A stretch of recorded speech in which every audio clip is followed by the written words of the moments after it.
जय हिंद साथियों। अगर आपने हमारी पिछली क्लास नहीं देखी तो पिछली क्लासों का अवलोकन करें। आज हम बहुत ही इम्पोर्टेंट क्वेश्चन आपके बीच में लेके आए हैं। मैंने कहा था पूरे 1000 क्वेश्चन कराऊंगा। आज हम 623वें क्वेश्चन पर पहुंच गए हैं और ये पूरे 1000 क्वेश्चन तक टेस्ट सीरीज चलेगी। अगर अभी तक आपने हमारे चैनल को सब्सक्राइब नहीं किया तो सब्सक्राइब करो और लाइक करो। निम्नलिखित में से कौन सी नदी को दक्षिण की गंगा नदी के नाम से जाना जाता है? Option A Narmada, Godavari, Krishna, Kaveri. बताओ। तो इसका राइट आंसर है गोदावरी। जी बिल्कुल, गोदावरी को कावेरी मत कर देना। अगर गोदावरी ऑप्शन में नहीं है तब कावेरी करना। अगर गोदावरी ऑप्शन में है तब ऑप्शन में गोदावरी ही सही है। निम्न में से कौन सी नदी को दक्षिण की गंगा का के नाम से जाना जाता है? वो है गोदावरी। अगर गोदावरी ऑप्शन में नहीं है तब कावेरी करना, नहीं तो राइट आंसर है गोदावरी। इम्पोर्टेंट क्वेश्चन है, एग्जाम की दृष्टि से बहुत इम्पोर्टेंट है। निम्नलिखित में से किस वंश ने महाबलीपुरम में समुद्र तट मंदिर का निर्माण करवाया था? चोल, चालुक्य, पल्लव, बादामी। जल्दी बताओ। तो इसका राइट आंसर है पल्लव। निम्नलिखित में से किस वंश ने महाबलीपुरम में समुद्र तट मंदिर का निर्माण करवाया था? तो आंसर है पल्लव। इम्पोर्टेंट है एग्जाम की दृष्टि से। आपको हम सिलेबस के अनुसार पढ़ा रहे हैं और आपको पूर्ण 1000 क्वेश्चनों की टेस्ट सीरीज करवाई जाएगी। अगर अभी तक आपने हमारी पिछली वीडियो नहीं देखी तो प्लेलिस्ट में जाकर पिछली वीडियो देखें। निम्नलिखित में से किस राज्य की स्थापना हरियर और बुक्का दोनों भाइयों द्वारा की गई? 1000 बार एग्जाम में सवाल पूछा गया सवाल है और मैंने क्लास में भी इस सवाल को 1000 बार कराया है। 1000 बार बता दिया हूँ मैं। विजयनगर, चोल, चालुक्य, राष्ट्रकूट। तो विजयनगर राइट आंसर है विजयनगर। हरियर एवं बुक्का दो भाइयों ने विजयनगर की स्थापना किसने की? हरियर और बुक्का ने। अजंता अलोरा गुफा मंदिर स्थित है? बताओ। कर्नाटक में, महाराष्ट्र में, आंध्र प्रदेश में, केरल में। ये तो आता ही होगा सभी को, महाराष्ट्र में। अजंता और अलोरा गुफा मंदिर कहाँ स्थित है? महाराष्ट्र में। भूमि से गिरा हुआ दुनिया का सबसे बड़ा समुद्र है? बताओ। मर्त सागर, भूमध्य सागर, अरब सागर, कैस्पियन सागर। तो यहाँ एक शब्द दे दिया है कि भूमि से गिरा हुआ होना, तब आपको करना है कैस्पियन सागर, क्योंकि भूमि से गिरा हुआ होना ये शर्त है इसके लिए। तो भूमि से गिरा हुआ दुनिया का सबसे बड़ा समुद्र कौन सा है? वो है कैस्पियन सागर। कौन सा है? कैस्पियन सागर। शतपथ ब्राह्मण किस वेद से संबंधित है? बताओ। ऋग्वेद, यजुर्वेद, सोमवेद, अर्थवेद। एग्जाम में आया हुआ सवाल है, इंपॉर्टेंट करो इसको। एग्जाम में आया हुआ सवाल है। शतपथ ब्राह्मण किस वेद से संबंधित है? ऋग्वेद, यजुर्वेद, सोमवेद, अर्थवेद। जल्दी बताओ। एग्जाम में आया हुआ सवाल है ये। तो राइट आंसर है यजुर्वेद। शतपथ ब्राह्मण यजुर्वेद से संबंधित है। जीव मिल्खा सिंह संबंधित है, बहुत इंपॉर्टेंट है। जीव मिल्खा सिंह संबंधित है। निशानेबाजी से, गर्ल्स से, एथलेटिक्स, बिलियर्ड्स। बताओ। इंपॉर्टेंट सवाल है, जीव मिल्खा सिंह संबंधित है। एग्जाम में आया हुआ है और मैंने क्लास में भी इसको कितनी 10 बार बता चुका हूँ। जीव मिल्खा सिंह किस खेल से संबंधित है? जल्दी बताओ। तो वो है गोल्फ। राइट आंसर है गोल्फ से। राजा राममोहन राय की मृत्यु के पश्चात ब्रहा समाज को किसने अनुप्रमाणित किया था? देवेंद्रनाथ टैगोर, द्वारकानाथ टैगोर, राधाकांत देव, ताराचंद चक्रवर्ती। जल्दी बताओ। तो वो इसका राइट आंसर है देवेंद्रनाथ टैगोर ने। राजा राममोहन राय की मृत्यु के पश्चात ब्रहा समाज को किसने चलाया था? देवेंद्रनाथ टैगोर। पद्मावत की रचना किसने की? सूरदास द्वारा, तुलसीदास द्वारा, मलिक मोहब्बत जाहिसी द्वारा, अमीर खुसरो द्वारा। तो ये तो सभी को आता है, ये मलिक मोहब्बत जाहिसी द्वारा पद्मावत की रचना की गई। बंगाल विभाजन किस वर्ष हुआ? 1901, 1905, 1910, उपयुक्त में से कोई नहीं। तो यह भी सभी को आता है। बंगाल विभाजन कब हुआ था? 1905 में बंगाल विभाजन हुआ था। गठन होने पर तेलंगाना भारत का कौन सा राज्य बना? 28वां, 29वां, 30वां, 27वां? बताओ। इम्पोर्टेंट है। तो 29वां। गठन होने के बाद तेलंगाना भारत का नया राज्य बना था 29वां। 49वां अक्षांश किन देशों को पृथक करता है? ये भाई इंपॉर्टेंट है। 49वां अक्षांश बहुत इंपॉर्टेंट है। 49वां अक्षांश किन देशों को पृथक करता है? अमेरिका और कनाडा, अमेरिका और मैक्सिको, फ्रांस और जर्मनी, रूस और चीन? तो इसका राइट आंसर है अमेरिका और कनाडा। अमेरिका और कनाडा, अमेरिका और कनाडा के बीच में 49वां अक्षांश रेखा स्थित है। सुनामी किन कारण उत्पन्न होती है? देखो, दिखने में सवाल सरल लग रहा है लेकिन इम्पोर्टेंट है, बहुत इम्पोर्टेंट है ये सवाल। समुद्री लहरों के कारण, भूकंप के कारण, तूफान के कारण, पृथ्वी के घूर्णन के कारण सुनामी किस कारण उत्पन्न होती है? जल्दी बताओ, बहुत इम्पोर्टेंट है। तो समुद्री लहरों के कारण। सुनामी किस कारण उत्पन्न होती है? समुद्री लहरों के कारण ही तो उत्पन्न होती है। इनमें से कौन सा शहर स्वामी विवेकानंद का जन्म स्थल है? कटक, बालासोर, कोलकाता, कुशीनगर? तो स्वामी विवेकानंद का जन्म किस शहर में हुआ था? कोलकाता में हुआ था। सिख खालसा की स्थापना इनमें से किसके द्वारा की गई? बताओ। खालसा पंथ की स्थापना किसके द्वारा की गई थी? गुरु तेग बहादुर, गुरु नानक, गुरु गोविंद सिंह, गुरु हरगोविंद? बताओ, जल्दी बताओ। क्लास में मैंने कितनी बार बताया? 10 बार बताया। बताओ। तो इसका राइट आंसर गुरु गोविंद सिंह। पर्सिया के शाह और मुगलों के बीच झगड़े की वजह के नियंत्रण को लेकर थी? बताओ। पर्सिया के शाह और मुगलों के बीच झगड़े की वजह किस स्थान को लेकर हुआ था? काबुल, कंधार, गजनी, कुंदज? जल्दी बताओ। तो राइट आंसर है गजनी। डच ने सन 1605 में पहली बार भारत में अपने को कहाँ स्थापित किया था? बताओ।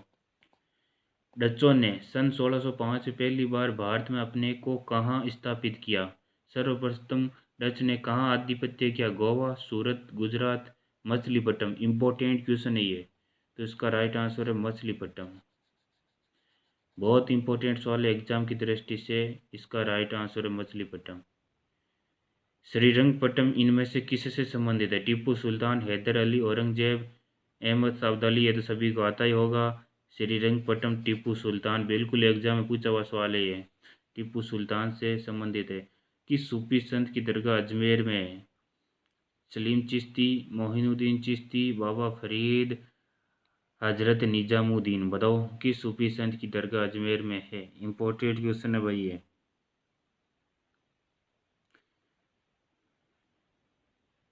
तो मोहिनुद्दीन चिश्ती। मोहिनुद्दीन चिश्ती की दरगाह कहाँ स्थित है? अजमेर में है।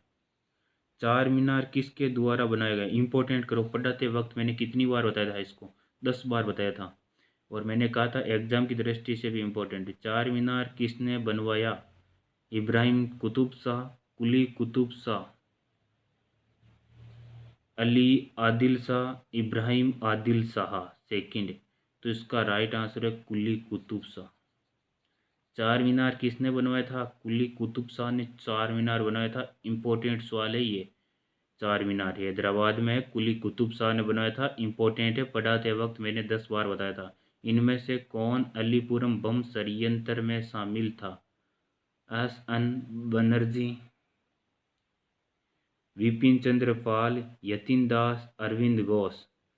तो कौन अलीपुरम बम षड्यंत्र में शामिल था? वो है यतीन दास। बिल्कुल यतीन दास ने वो अलीपुरम बम षड्यंत्र में शामिल था। 1943 एक महत्वपूर्ण वर्ष है क्योंकि गांधी जी ने दांडी मार्च यात्रा का आयोजन किया, द्वितीय विश्व युद्ध समाप्त हुआ, आज़ाद हिंद फौज की स्थापना, भारत छोड़ो प्रस्ताव पारित हुआ। तो इसका राइट आंसर है तीसरा, आज़ाद हिंद फौज की स्थापना हुई थी 1943 में। बहुत इंपॉर्टेंट है, आज़ाद हिंद फौज की स्थापना कब हुई? 1943 में हुई थी। तो 1943 एक महत्वपूर्ण वर्ष है। बंगाल सेना ने भारतीय सिपाहियों ने विद्रोह किया था। बंगाल सेना के भारतीय सिपाहियों ने विद्रोह किया था क्योंकि, बताओ, ये भी इम्पोर्टेंट है। ब्रिटिश के अधिकारियों ने दुर्व्यवहार किया था। ब्रिटिश ने उनसे ग्रीस युक्त कार्टिज का इस्तेमाल करने के लिए बाध्य किया था। ब्रिटिश ने रणभूमि भत्ता के भुगतान को बंद कर दिया। ब्रिटिश ने जनरल सर्विस एनलिस्टमेंट एक्ट पारित किया था। तो इसका राइट आंसर है दूसरा, ब्रिटिश ने उसे ग्रीस युक्त कार्टिज का इस्तेमाल करने के लिए बाध्य किया था। दिल्ली के पूर्व ब्रिटिश अधिकृत भारत में भारत की राजधानी थी। बिल्कुल इंपॉर्टेंट सवाल है, बताओ दिल्ली से पूर्व भारत की राजधानी क्या थी? जल्दी बताओ भाई। पढ़ाते वक्त मैंने कलकत्ता से ही तो दिल्ली राजधानी बनी थी 1911 में। पढ़ाते वक्त मैंने सब बताया था। भारत के किस राज्य की दो राजधानी है? ये तो आपको पता ही है, किस राज्य की दो राजधानी है? जम्मू कश्मीर की। जम्मू कश्मीर की ग्रीष्मकालीन में अलग होती थी और शीतकालीन में अलग होती थी पहले। अब तो जम्मू कश्मीर को केंद्र शासित प्रदेशों में विभाजित कर दिया। तुम मुझे खून दो मैं तुम्हें आज़ादी दूंगा, ये किसकी उपयुक्ति थी? ये तो सभी को पता है, सुभाष चंद्र बोस की थी। श्रीमती इंदिरा गांधी पहले, बताओ क्या थी? प्रतिरक्षा मंत्री थी, विदेश मंत्री थी, भारत की तथ्य एवं संप्रचार मंत्री थी, इनमें से कोई नहीं।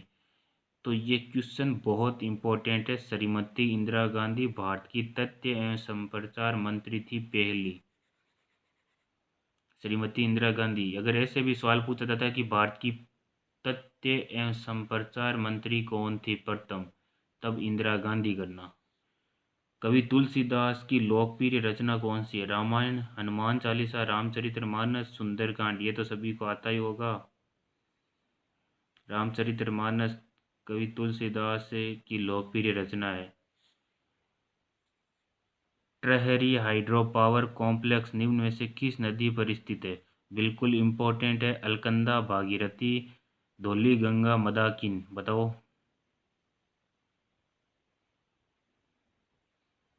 जल्दी बताओ। तो भागीरथी। ट्रहरी हाइड्रो पावर कॉम्प्लेक्स किस नदी पर है? भागीरथी नदी पर है। भारत स्थित है, ये तो सभी को पता है, उत्तरी गोलार्ध, दक्षिण गोलार्ध, उत्तरी पश्चिम गोलार्ध, उपयुक्त में से कोई नहीं। तो भारत उत्तरी गोलार्ध में स्थित है, ये तो सभी को पता है। जनसंख्या की दृष्टि से भारत का विश्व में स्थान कौन सा है? ये भी सबको पता है, कौन सा है रे? दूसरा है। निम्नलिखित में से किस युद्ध में शेरशाह सूरी से हुमायूं को परास्त होना पड़ा? चौसा, खानवा, पानीपत, थानेश्वर। तो चौसा के युद्ध में शेरशाह सूरी को परास्त होना पड़ा। शेरशाह सूरी ने हुमायूं को परास्त किया था। चौसा के युद्ध में हुमायूं को परास्त होना पड़ा। सूर्य के सबसे नजदीक ग्रह पढ़ाते वक्त मैंने बताया था बुध। सूर्य के सबसे नजदीक ग्रह कौन सा है? बुध। गौतम बुद्ध का जन्म स्थान लुम्बिनी कहाँ है? वर्तमान में तो लुम्बिनी कहाँ है? पहले तो सवाल यही बन गया कि गौतम बुद्ध का जन्म स्थान कौन सा है? लुम्बिनी। अब लुम्बिनी किस राज्य में वर्तमान है? नेपाल, बिहार, भूटान, सिक्किम। तो ये तो पता ही होगा, लुम्बिनी अभी वर्तमान में कहाँ है? नेपाल में है। गौतम बुद्ध का जन्म स्थान लुम्बिनी कहाँ है? नेपाल में। तीसरी बौद्ध सभा का आयोजन किसके शासनकाल में हुआ था? अशोक, कनिष्क, हर्ष, समुद्रगुप्त। जल्दी बताओ। तीसरी बौद्ध सभा का आयोजन किसके शासनकाल में हुआ था? अशोक के शासनकाल में। किसकी शासनकाल में? अशोक के शासनकाल में। तीसरी बौद्ध सभा का आयोजन किसके शासनकाल में हुआ था? अशोक के शासनकाल में हुआ था। भारत में कौन से शहर का नाम जे एन टाटा के नाम पर पड़ा? तो ये तो टाटा से भी पता चलता है। बताओ JN टाटा। टाटा नगर, कानपुर, नागपुर, जमशेदपुर। तो जमशेदपुर, JN टाटा। जे जे जमशेदपुर, तो नाम से ही पता चल गया, जमशद और जे जमशेदपुर। टाटा नगर मत कर देना, टाटा नगर नहीं है, जमशेदपुर। निम्नलिखित में से कौन सा अनुच्छेद हिंदी को भारतीय की आधिकारिक भाषा घोषित करता है?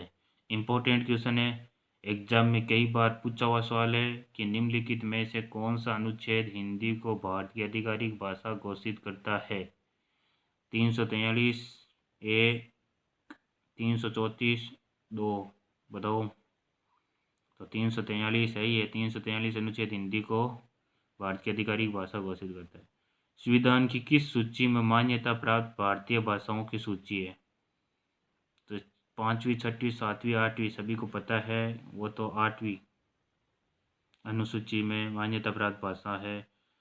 किस विषय वस्तु में समान संख्या मत पड़ने पर अध्यक्ष के प्रवक्ता यानी स्पीकर द्वारा दिए गए मत को कहा जाता है? इम्पोर्टेंट क्वेश्चन है, एग्जाम की दृष्टि से बहुत इम्पोर्टेंट क्वेश्चन है। SSC GD में ये पूछ सकते हैं सवाल, और एग्जाम की दृष्टि से बहुत इम्पोर्टेंट है। किस विषय वस्तु में समान संख्या में मत पड़ने पर अध्यक्ष के प्रवक्ता यानी स्पीकर द्वारा किए गए मत को क्या कहा जाता है? Casting vote, resolution vote, tie breaker, deciding vote. Important question है, बताओ। तो उसको कहा जाता है कास्टिंग वोट। क्या कहा जाता है? Casting vote. अगर अभी तक आपने मेरे चैनल को सब्सक्राइब नहीं किया तो सब्सक्राइब करो। आपको ऐसी पढ़ाई किसी भी अन्य यूट्यूब चैनल पर नहीं मिलेगी। आपको पूर्ण रूप से सिलेबस के अनुसार पढ़ाया जाएगा, अतः आप हमारे चैनल को सब्सक्राइब करो।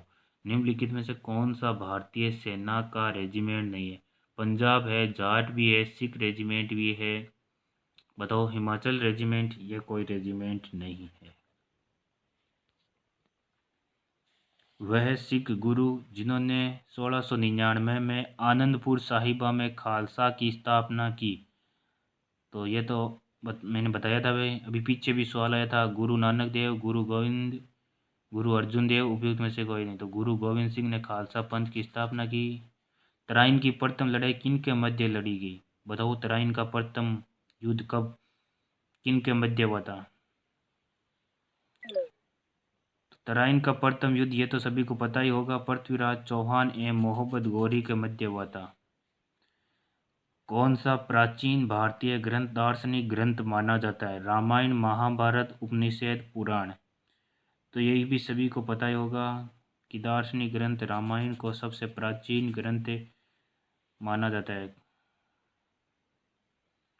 तो रामायण को दार्शनिक ग्रंथ भी माना जाता है।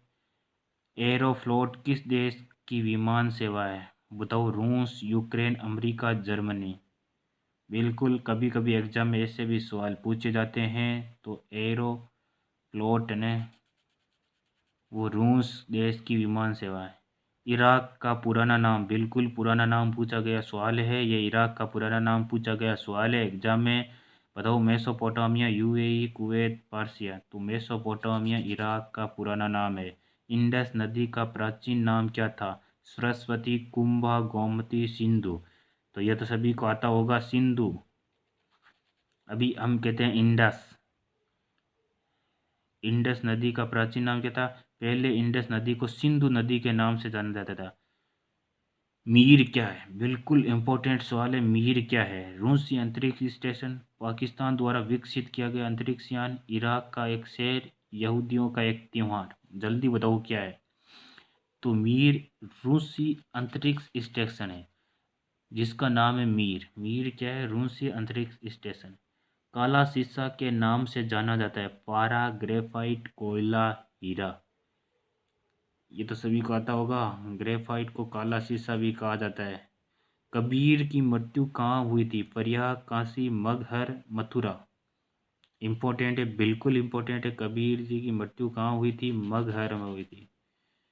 युद्ध के रोमन देवता के नाम से किस महीने का नाम रखा गया? अप्रैल, मई, मार्च, अगस्त। बिल्कुल इम्पोर्टेंट क्वेश्चन है ये। मार्च, इसका राइट आंसर क्या? मार्च। युद्ध के रोमन देवता के नाम पर किस महीने का नाम रखा गया था? मार्च महीने का नाम रखा गया था। बहुत इम्पोर्टेंट क्वेश्चन है ये भी, एग्जाम में कभी कभी ऐसे भी सवाल पूछे जाते हैं। भारत में सबसे पहले निर्मित सिनागोग किस राज्य में स्थित है? बिल्कुल इम्पोर्टेंट सवाल है। सिनागोग किस राज्य में स्थित है? वो भी सबसे पहले निर्मित महाराष्ट्र, पश्चिम बंगाल, तमिलनाडु, केरल। जल्दी बताओ। तो इसका राइट आंसर है महाराष्ट्र। हब्बल क्या है? बिल्कुल इम्पोर्टेंट सवाल है। हब्बल क्या है? युद्धपोत, ग्रह, अंतरिक्ष, दूरदर्शी, मिसाइल। हब्बल क्या है? जल्दी बताओ। तो अंतरिक्ष दूरदर्शी को ही हम हब्बल कहते हैं। हब्बल क्या है? अंतरिक्ष दूरदर्शी। तानसेन सम्मान किस राज्य की सरकार ने शुरू किया था? बिल्कुल एग्जाम में आया हुआ सवाल है, नेवी में आया हुआ सवाल है। तानसेन सम्मान किस राज्य की सरकार ने शुरू किया था? उत्तर प्रदेश, मध्य प्रदेश, गुजरात, महाराष्ट्र। जल्दी बताओ। मध्य प्रदेश। जो मध्य प्रदेश के बच्चे उनके लिए तो ये सरल सवाल है, लेकिन जो बाकी राज्य के बच्चे उनके लिए हार्ड सवाल है। कार्डामम हिल कहाँ स्थित है? बिल्कुल इम्पोर्टेंट है। मैंने 10 बार इसको पढ़ाया भी था। मैंने कहा याद रखना। देखते हैं कितने बच्चों को याद है। कार्डामम हिल कहाँ स्थित है? केरल में, हिमालय में, नेपाल में, मणिपुर में। जल्दी बताओ। तो इसका राइट आंसर है केरल में। के की ध्वनि केरल में। दिल्ली के राज सिंहासन पर पदासीन होने वाली पहली महिला कौन थी? ये तो सभी को पता भी है, रजिया सुल्तान थी। एशिया की लंबी नदी है? नील, अमेजन, यांगटी, सिकियांग, गंगा। जल्दी बताओ। तो यहाँ विश्व की सबसे लंबी नदी नहीं पूछी है। अगर विश्व की सबसे लंबी नदी पूछते तब तो नील है, लेकिन एशिया की सबसे लंबी नदी यांगटी सी कियांग।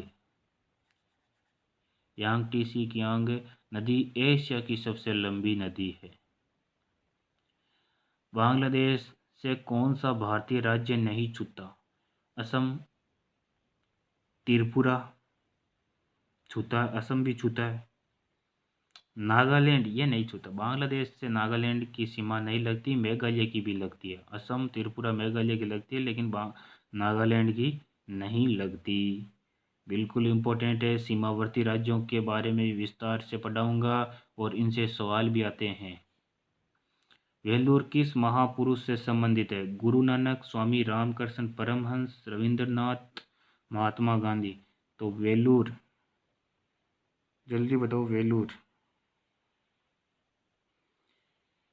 वेलूर किस महापुरुष से संबंधित है रे? तो इसका राइट आंसर है स्वामी रामकृष्ण परमहंस। परियार जल विद्युत परियोजना किस राज्य में? कर्नाटक, केरल, तमिलनाडु, आंध्र प्रदेश। तो राइट आंसर है केरल।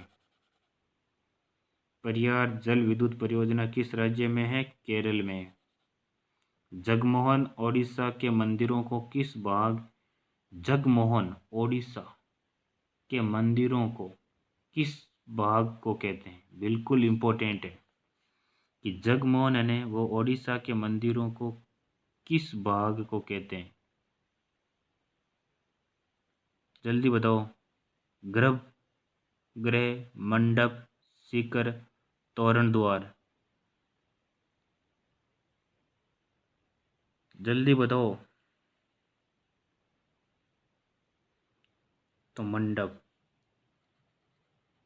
जगमोहन ओडिशा के मंदिरों को किस भाग को कहते हैं? वो है मंडप। पंचमढ़ी जीव संरक्षण क्षेत्र कहाँ स्थित है? पंचमढ़ी जीव संरक्षण क्षेत्र कहाँ स्थित है? बिल्कुल एग्जाम में आया हुआ सवाल है ये। आंध्र प्रदेश, मध्य प्रदेश, अरुणाचल प्रदेश, हिमाचल प्रदेश।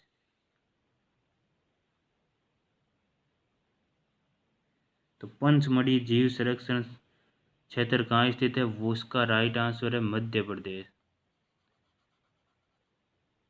तो पंचमढ़ी जीव संरक्षण कहाँ स्थित है? मध्य प्रदेश में है पंचमढ़ी अभयारण्य। ये भी याद रखना, मध्य प्रदेश इसका राइट आंसर है। चलो हम आज की क्लास यहीं ख़त्म करते हैं। अगर अभी तक आपने हमारे चैनल को सब्सक्राइब नहीं किया तो सब्सक्राइब करो और लाइक करो और अपने छोटे भाई बहनों को शेयर करो ताकि वो भी अच्छी पढ़ाई कर सके। आपका सिलेक्शन कोई नहीं रोकेगा, मैं 100% गारंटी के साथ कहता हूँ।